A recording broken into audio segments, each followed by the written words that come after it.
मतम तो कि गवर्नमेंट 2022 दा मागी इंटेंशन से करिनो हरेबा इलेक्शन तौद्रिबगी इंटेंशन से करिनो इंटेंशन लेरगदि मतम तो इरांग लेदमिना मा तौबि याय हरेबा अदि नंग मु हरेबा 2022 दगी अमु 23 लाए क्वा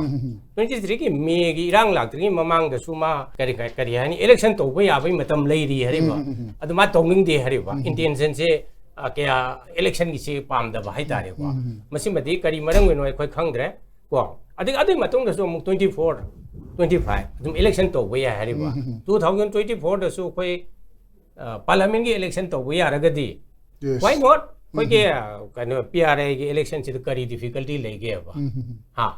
हाइदि अप्रैल मे दा 2024 तौरिमनि अदु कनो किसु तौबि याय हरेबा अदि इंटेंशन से गसाय के अखोन सम उबदा करी हानि इलेक्शन तौदना मखोयना पुकेदै पुथोइबा एडमिनिस्ट्रेटिव कमिटी से मसिना सुम पीआरआई से पाहिनिंग बगी इंटेंशन से माले हरेबा